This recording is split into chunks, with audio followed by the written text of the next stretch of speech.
I stood there, clutching my white coat from the pre-med ceremony, watching the letter float to the ground between plates of half-eaten pasta and breadsticks. My mother sat silently at one of the tables, tears streaming down her face, while my younger sister Olivia watched from behind the counter, her expression unreadable. My name is Sofia Martinez, and at 22, I was being disowned for choosing medicine over marinara sauce. Dad, please, I tried one last time. The restaurant will be fine with Olivia. She loves it here. I can help during breaks, but medicine is my calling. You're calling? He spat, his face red with anger. This restaurant has been in our family for 4 generations. Your grandmother worked herself to death to keep it running during the recession. And you want to abandon it for some fancy career?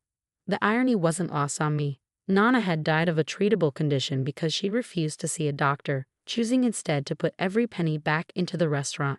That's what had inspired me to pursue medicine in the first place. I'm not abandoning anything, I said, trying to keep my voice steady. I'm trying to build something more, to help people. Help people? My mother finally spoke, her voice quiet but sharp.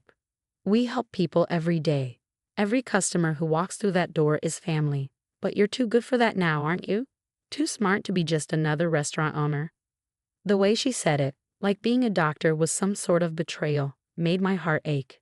I looked at Olivia, hoping for support, but she just shook her head slightly. She'd always been the perfect daughter, never questioning, never wanting more than what our parents had planned for us. You have a choice, my father said, his voice cold. Stay and take your rightful place in this family, or leave and never come back. We won't support this foolish dream. I looked around the restaurant, taking in the familiar scents of garlic and basil, the worn checkered tablecloths, the photos of our family spanning 4 generations on the walls. My whole life was here, but so was the memory of Nana, who might still be alive if she had access to proper medical care. I'm going, I said quietly but firmly. I love this restaurant, but I love medicine more. I want to save lives. Then go, my father shouted, pointing to the door. But don't come crawling back when you fail. You're no longer part of this family. I walked out that night with nothing but my pre-med coat, a small backpack of essentials, and my acceptance letter to Johns Hopkins Medical School. The scholarship would cover my tuition, and I'd figure out the rest somehow. As I reached the door, I heard Olivia call out softly, "Sophie, wait." Olivia. My father's sharp voice cut her off. Let her go. She's made her choice. That was 8 years ago. Through medical school, residency, and my fellowship in rare genetic disorders, I never looked back. I threw myself into my studies, working extra shifts to cover living expenses, spending holidays in the hospital rather than facing the emptiness of not having a family to go home to. I kept tabs on them through social media, watching from afar as Olivia took over the restaurant, modernizing the menu while keeping our family's traditional recipes. She got married, had a baby, lived the life our parents had always wanted for both of us. The restaurant thrived under her management, and I was genuinely happy for her success. I became one of the youngest specialists in genetic disorders, focusing particularly on rare conditions affecting the nervous system. My research was published in leading medical journals, and I eventually opened my own practice in Boston, far from our small New Jersey town. Then, last week, everything changed. I was reviewing patient files when my office phone rang. The caller ID showed Princeton Plainsboro Teaching Hospital. Dr. Martinez speaking, I answered, expecting another consultation request. Dr. Martinez, this is Dr. Thompson from Neurology. We have a patient with a suspected case of hereditary sensory and autonomic neuropathy type 8. Given your expertise in this area, I sat up straighter. HSAN8 was incredibly rare, with only a handful of documented cases worldwide. I published several papers on it during my fellowship. The patient's name? I asked, already pulling up my calendar to schedule a consultation. There was a slight pause. The patient is Olivia Martinez Torres. She mentioned you might be familiar with the case. The pen I was holding clattered to the desk. Olivia, my sister. Dr. Martinez, are you there? Yes, I managed to say, my throat tight. Yes, I'm familiar with the case. I'll be there tomorrow morning. After hanging up, I sat in my office, staring at the family photo I kept hidden in my desk drawer. It was taken the day I graduated high school, all of us smiling in front of the restaurant, before everything fell apart. before I chose medicine over marinara.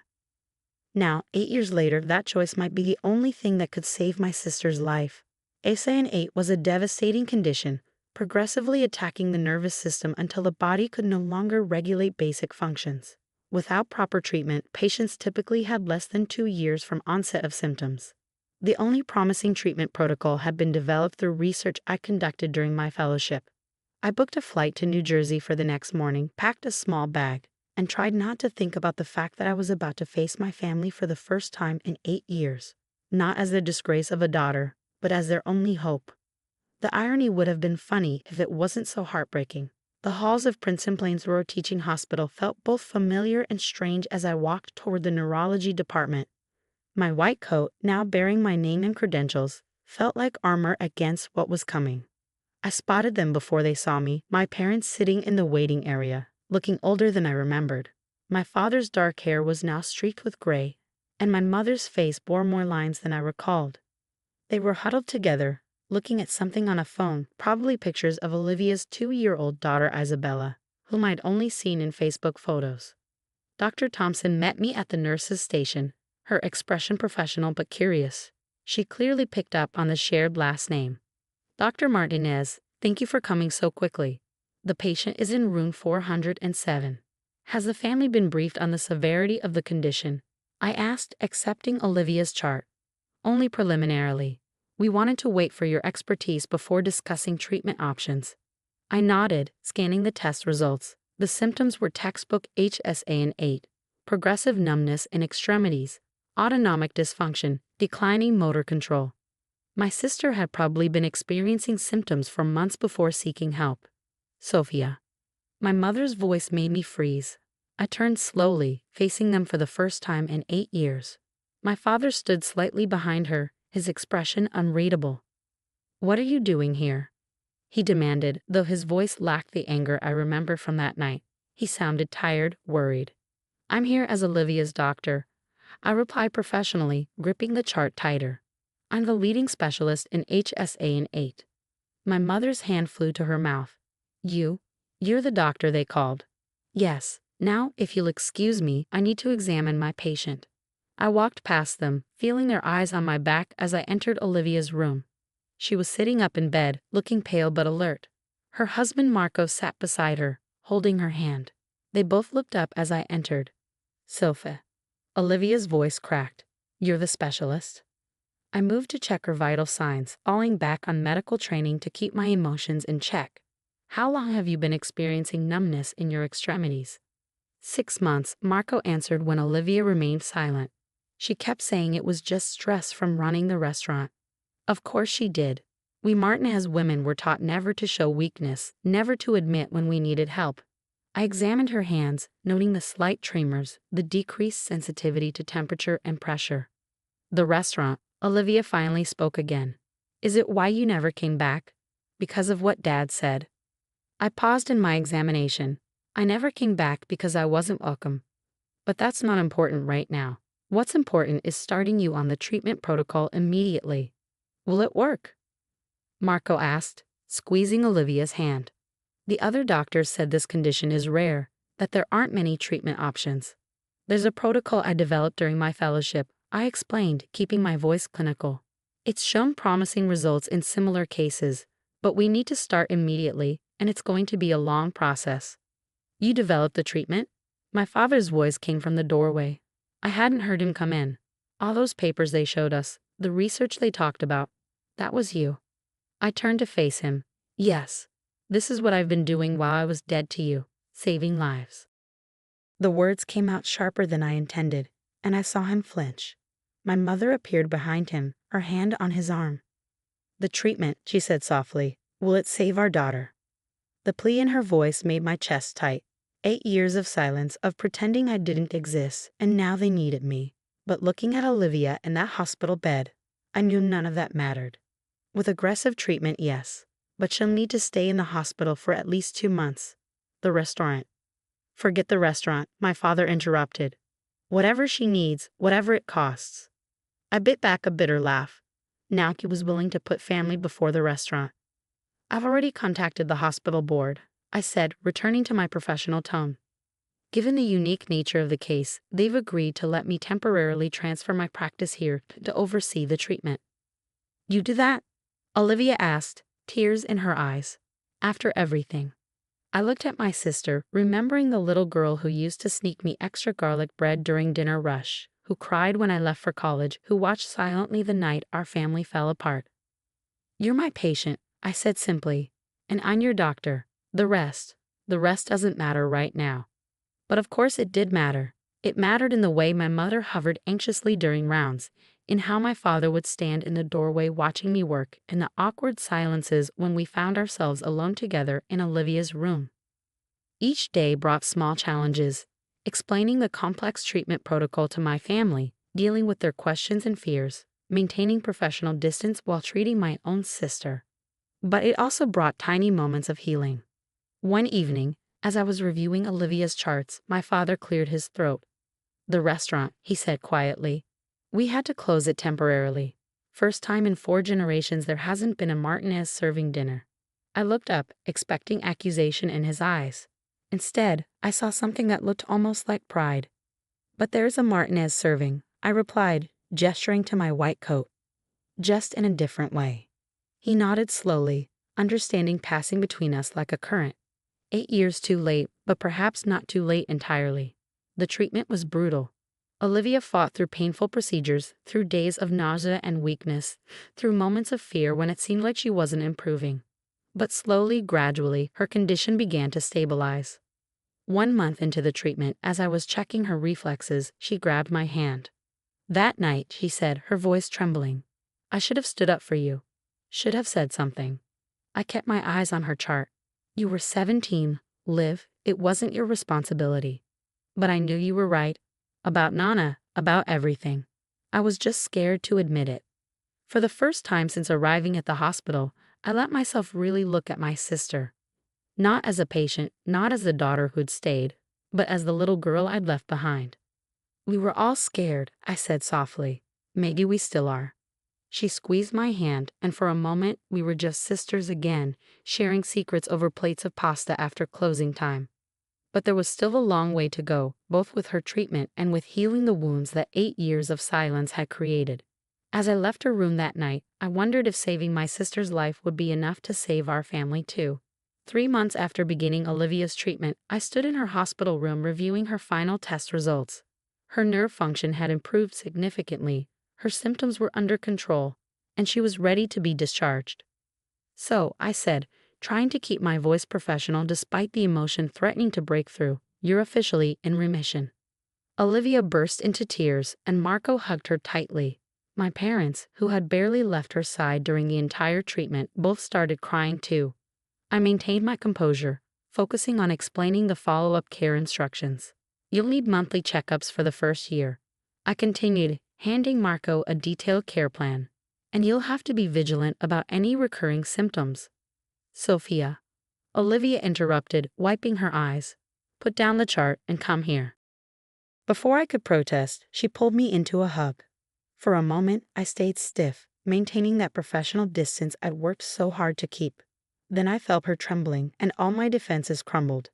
I hugged her back, letting myself be her sister instead of her doctor for the first time in months. You saved my life, she whispered. You saved me even after we all turned our backs on you. I pulled back, wiping my own tears away. That's what doctors do. No, my father's voice came from behind us. That's what family does. I turned to face him, surprised by the rawness in his voice. He looked older than ever, but somehow softer too, like these months had worn away some of his hardness. Sophia, he said, his voice breaking. I was wrong. So terribly wrong. My mother stepped forward, taking my hand. We both were. We were so caught up in tradition, in what we thought was best for the family, that we couldn't see what was right in front of us. The restaurant, my father continued, it was never about the food. It was about taking care of people, making them feel at home, giving them comfort when they needed it. And that's exactly what you do, just in a different way. I looked at my family, my sister alive and healing, my parents finally understanding, Marco holding baby Isabella who had spent so many days in the hospital playroom while her mother fought for her life. The restaurant, I said carefully, how is it? Closed, Olivia replied. We couldn't manage it during the treatment. But Marco added, smiling, we've been thinking about some changes when we reopen. My father nodded. We want to convert part of it into a community health center, partner with local doctors to provide checkups and basic care for people who can't afford it. Like Nana. I stared at them, speechless. This was more than acceptance. This was them embracing my path, incorporating it into our family legacy. We'll need a medical advisor, my mother said tentatively. Someone who understands both medicine and the community, if you're interested. You don't have to decide now, my father added quickly. We know you have your practice in Boston, your own life. We've lost the right to ask anything of you. I thought about my life in Boston, successful but solitary. I built it that way, throwing myself into medicine to fill the void left by my family's rejection. But now, looking at them, I saw a chance to have both worlds. I could consult remotely, I said slowly, and maybe come down some weekends to help set things up. The hope that bloomed on their faces made my heart ache. Really? Olivia grabbed my hand. You do that. On one condition, I said, looking at each of them. We talk about everything. No more silence, no more pretending the past didn't happen. We deal with it together. They agreed immediately, and for the first time in 8 years, we sat down as a family and really talked. About that night, about the years of silence, about the pain and regret on both sides. It wasn't easy, and there were moments when old hurts threatened to reopen old wounds, but we pushed through. 6 months later, I stood in front of Martinez Family Restaurant and Wellness Center for its grand reopening. The old checkered tablecloths were still there, but now they shared space with medical pamphlets and health education materials. The wall of family photos had been updated to include pictures of me in my white coat, my research publications, and a special tribute to Nana. Olivia, fully recovered and glowing with health, handled the restaurant side while I coordinated with local medical students who volunteered at the clinic. My parents moved seamlessly between both worlds, proud to tell customers about their daughter, the doctor, who saved their other daughter's life. Dr. Martinez? A young girl tugged at my coat during the opening celebration. My mom says you help people get better. I knelt down to her level. That's right, and you know what? So does everyone here. Some of us do it with medicine, some with food, but we all help in our own way. Sophia, my father called from the kitchen.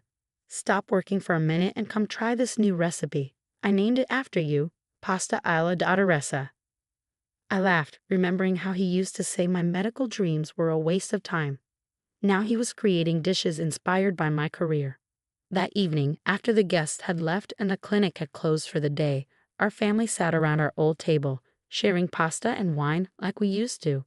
But now there was something new in the air, understanding, acceptance, and a deeper appreciation for what family really means. To the new Martinez legacy, my father raised his glass. Medicine and marinara together at last. We all laughed and clinked glasses. As I looked around at my family, Olivia healthy and happy, my parents finally proud of both their daughters, little Isabella playing under the table, I realized that sometimes the hardest choices lead us exactly where we need to be. I still run my practice in Boston, but I come home regularly now. Home to my family, to our restaurant-turned-clinic, to this beautiful blend of old and new traditions. And every time I walk through those doors, I'm reminded that healing comes in many forms, sometimes through medicine, sometimes through food, and sometimes through the simple act of coming home and being accepted for exactly who you are. The Martinez family legacy continues not just in serving perfect pasta, but in helping and healing everyone who walks through our doors. And in the end, that's what both medicine and marinara are all about.